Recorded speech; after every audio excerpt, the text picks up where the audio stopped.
Hey, what's up guys? Welcome back to Mr. Fix-It channel. Still working on the Scrambler 400 and there's work and needs to be done. Stay tuned. I was sitting out there in the shed one evening, not doing too much of nothing, just kind of staring at the wall. Alright, so the cooling fan was not working, so I took this thing apart. You gotta grind the top of this because this lip is bent over this end cap. So I just ground that out, found out that the magnet had come loose and the brushes were stuck. There's a lot of rust and corrosion inside here. So I'm attempting to glue this magnet back in, see if I can make this motor work again. If it does work, I'll probably end up just tack welding this cap back on and then sealing it up with some silicone. If it works, hey, maybe I saved myself a little bit of money. Alright, let that sit until tomorrow and put that back together, see if that'll work again. And in case you were wondering, you do have to take the bumper loose and the hoses to the radiator loose and pull all this out so you can get the fan out through here. There's no room to go that way. I tried to go that way, not possible. I had to take all this loose.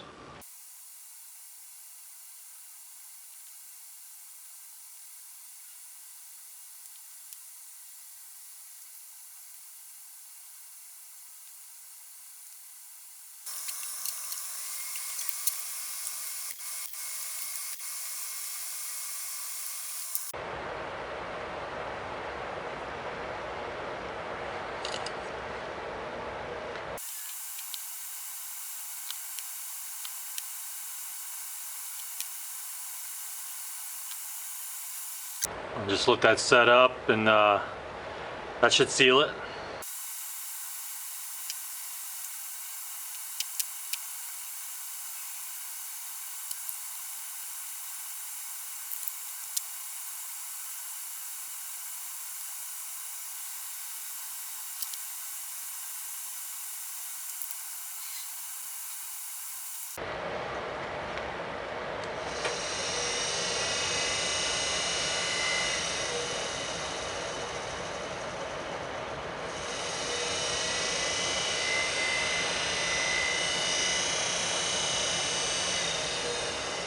Alright, I got that fan back in there.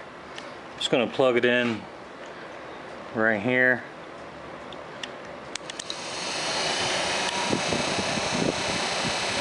Yeah, that seems to be working fine. I'll tell you what, I haven't even come close to filming half the screwing around I've been doing working on this pile. There's so much here. So I'm just trying to get stuff done and then show you updates and get stuff done, and yeah, this thing's a mess. Hopefully she'll do the thing.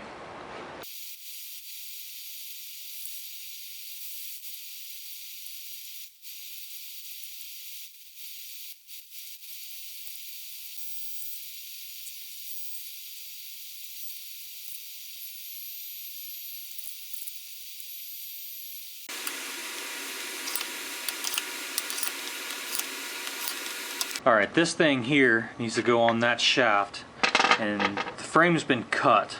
There's just barely a little bit of where that bolt goes through right there, but I think there's just enough to hold this in place, because without this, when the four-wheel drive engages, it's going to tweak this shaft.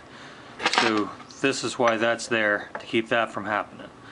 So made new bushing for that. It's not bronze or brass or whatever, oil light, whatever that was in there before, but this is Delrin plastic. It's very wear resistant, and there's a grease fitting, so I think that'll last a while. I gotta go through the hubs. I gotta make sure those are good. When you're bringing old stuff like this back to life, it really does take patience and perseverance. Alright, let's see, what else do I got to do to this? I got to install that bushing. Pivot pins for the swing arm, or the bolts are loose. I got to take that pulley off there and tighten up that other one, get those two tightened up. I got to try to disassemble this rear shock and see if I can't fill it back up with oil or something, because there's no damping, it's just spring. And the fronts, I think I have a set of replacements for those, so I can replace those. That CV boot back in there is ripped, so I got to replace that CV boot. I got some wiring to do. I need a fan switch. Let's see what else. I need to go through the brakes. I know this rear caliper back here, the bleeder screws broke off. Hopefully I can get that fixed and I won't have to buy a caliper for it. I got the plastics over there. They've been painted, so I got to try to get that paint off of there and make those look good again. I do have an extra oil tank that needs to be mounted up here. So yeah, there's quite a bit of work left to do to this thing. I got to check the transmission fluid, probably drain that and refill it. Someone cut off the shifter. I don't know why you would just hack that off there, but got to fix that. There's a few parts I need to order. I got to order the airbox cover and an air filter. That belt seems to be okay. That clutch seems to be okay. I haven't looked at this clutch yet. I'll take that, when I take that off, I'll look at that, make sure that's okay. I do have, so I got the inner belt drive cover here. I've got the outer one. What did I do with the outer one? So I'm salvaging an old belt drive cover that I took off of my 400. See if I can get that to go on here. So yeah, she's rough.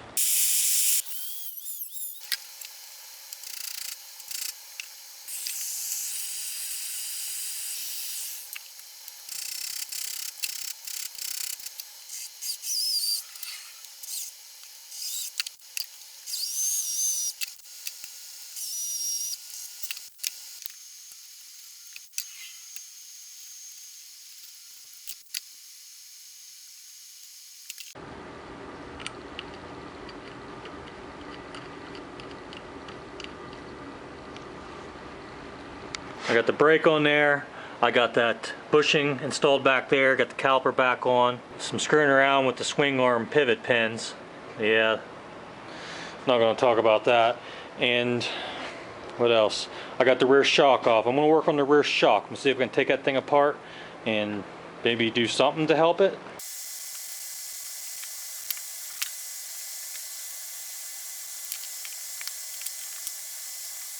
Alright, got it all cleaned up. There was some really thick, sticky, gooey, I don't know what all over this.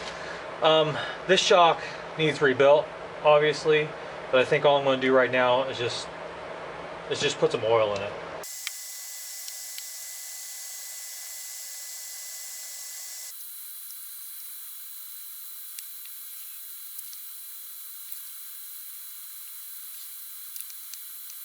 Alright, this cleaned up okay.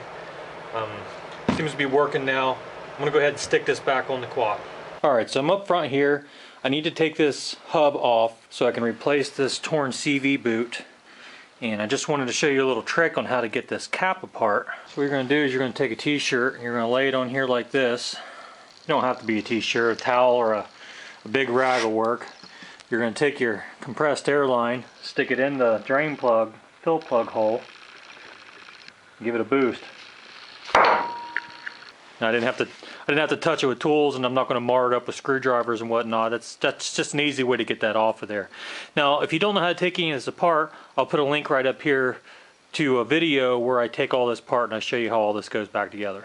Now, on this Scrambler, there is a snap ring that goes on the end of that shaft. You got to take this off before you take that nut out. And also, on the left side, this nut is a left-hand thread, so you got to tighten it to take it off this way. Okay, now I'm going to take the lower ball joint loose, and then I should be able to pull this out this way far enough to get the axle out that way. Now, there's not quite enough room to pull that all the way out. I mean, you could if you forced it, but there's a seal back in there and you might rip it. So what I'm going to do is I'm just going to loosen the top of the strut here. Now you can just pull this right off. Now there's a C-clip on the end of that axle, so you got to pull quite hard to get that off of there. Now I'll cut that strap that holds that into the boot off. I'll get that off, and then the same thing on the other end of the axle. And then I'll cut this band strap that holds this end off. I'm going to run this through the parts washer, get that all clean. I'll pack that full of new grease and put a new boot on. Okay, with that axle oil there, you can just take this inside guts and rotate it all the way to the side. And then the balls will start falling out.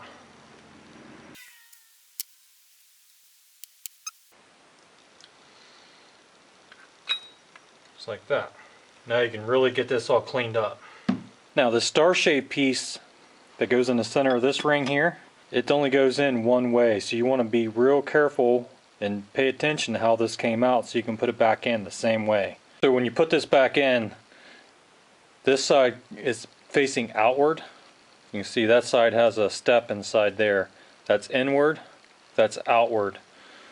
So when you got it all back together and you're looking at it, you should see that outward. Alright, so there's a lot of corrosion going on inside this.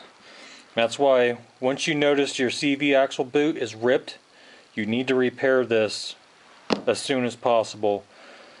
This is still going to work, but its lifespan has been shortened.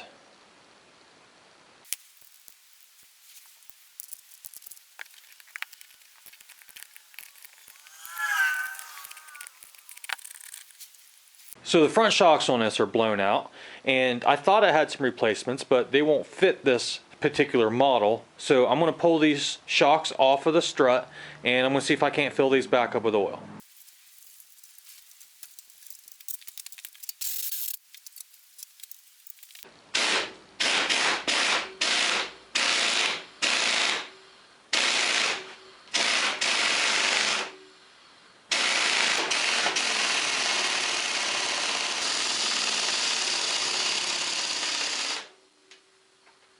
These normally just zip right off of here.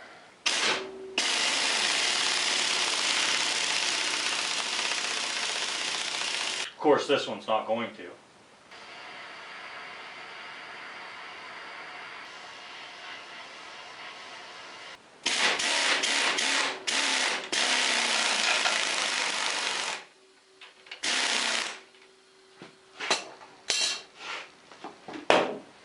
Well, let me screw around with this forever.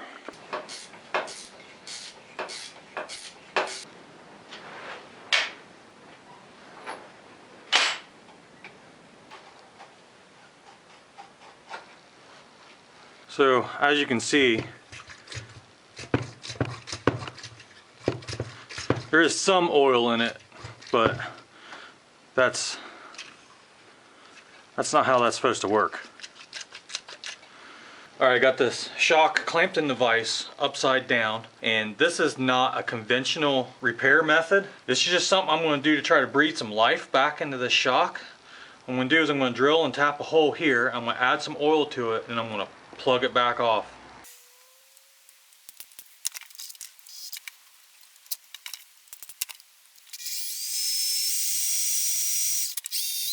So if you're going to do this, be careful when you break through, because there's a valve just below this end cap. So don't drill into that.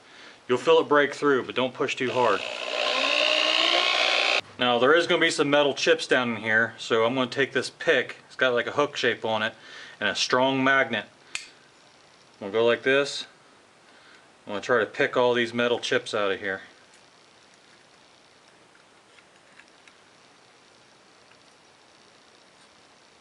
I'm using a M6x1 tap. It needs to be fine thread because this metal is not very thick and you need as many threads in that as you can get. So National Fine 1/4 inch will work also.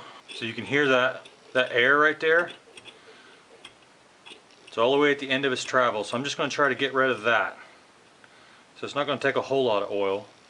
So I'm slowly letting the shock extend as I'm adding oil so the bubbles don't come out and overflow it. I'm just using 5W30 motor oil for this. Probably not the best choice, but this is what I got.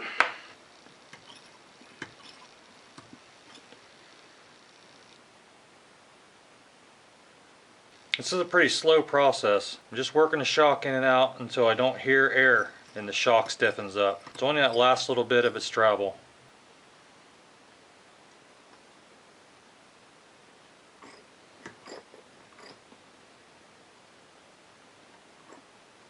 Okay, now I can work the shock through its full travel and I don't hear any air escaping. And that's where I want to stop. If you put too much in here, the shock will just lock up, and that's not what you want. Now I know some of this is going to go in the shock, which I don't have any choice, but I'm going to clean the oil off of these threads with some brake clean. Now I ground down a bolt real short, and I'm going to put a copper washer on there along with some Loctite.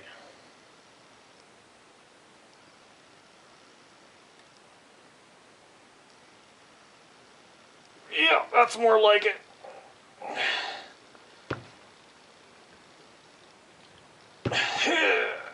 Okay. That's refilled. Now I can stick this back on the machine. Go ahead and repair these threads while I'm at it. It's a 7/16 National Fine, 7/16 20 thread. So this inner cover has these brass inserts like that in it for the screws. And this cover, the screws seized in it and the inserts came out. And of course that one's all messed up. But what I'm doing here is I'm heating up nuts and I'm going to melt them down into this plastic so I can repair this.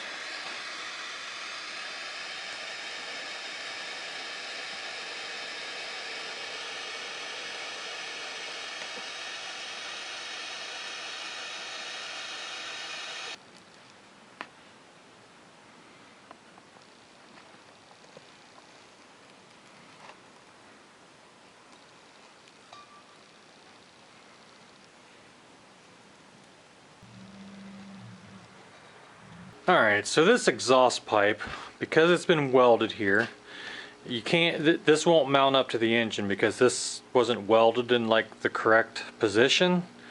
And not only that, but the engine is soft mounted, so everything needs to move around. This exhaust is a little different from the older models, whereas this has a separate gasket. So the header flange doesn't have the ball, you know, for the socket. There's a gasket that goes in there, and this end is also like that, which is probably why they welded it. They didn't want to spend the money, or who knows. Welded this up. I tried grinding, but that's going to be useless to do. I would really like to save this pipe, and the only way I can figure to do that is to cut this right here, cut the ball off, you know, the socket off, and grind it off of this pipe, get this pipe back to this shape, and then remake this socket flange. That's my plan. I don't have the gaskets yet. I still need to order those, but I'm gonna go ahead and get this cut off and see if I can't clean this pipe up and make this usable again. This pipe is tuned, you know, it's got the expansion chamber and whatnot, so this pipe's gonna make that engine run better than that 400L pipe that's on that now. So I really want to use this pipe, and looking around, this pipe costs just about as much as I paid for the entire machine. I don't want to put that kind of money into it. So this is what I'm going to do. I'm going to cut right here, try to grind everything off of this, get this back into that shape.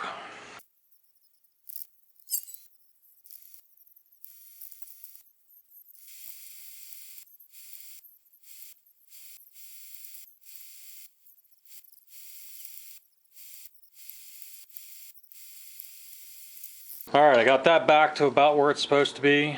Now I just got to remake this bell flange, this ball socket. That should be fun.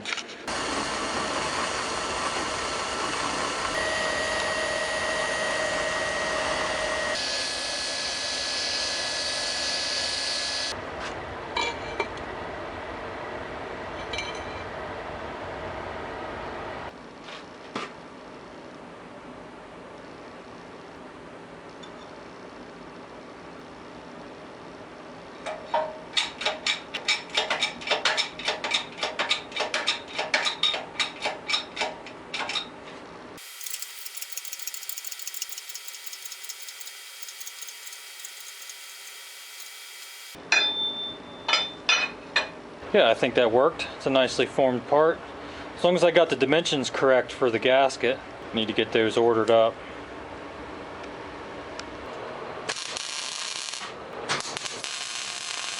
I'm only going to tack this on for now, and when I get the gaskets for this, I'll make sure that this is the right size and shape and everything before I fully weld that. But if this works, then that's fixed. Alright, the new fan switch came in, so I'll go ahead and get this installed. I gotta drain a little bit of the coolant out and then thread that guy in. Alright, so this dash panel is supposed to have another piece that goes around the outside, you know, like a cover. And this gets sandwiched into the front plastics with 2 screws, and that's what holds this in. And it is unbelievable how much money people want for some of their old used parts, and there's no way I'm going to pay the money they're asking for this. So what I'm going to try to do is make a part. All it's got to do is hold this in, so it ain't got to be nothing complicated. I got some plastic here. I'm just going to trace this out and make a part out of this.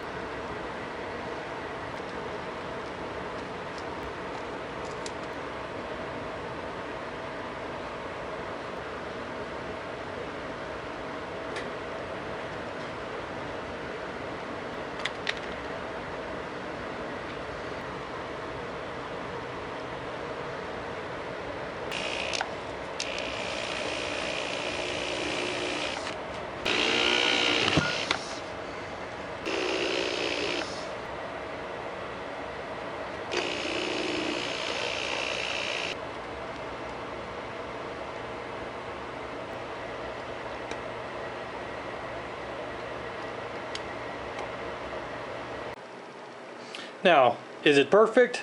No. Is it going to work? Yes. Was it easy to make? Yes. Is it good enough for the girls we go out with? Probably.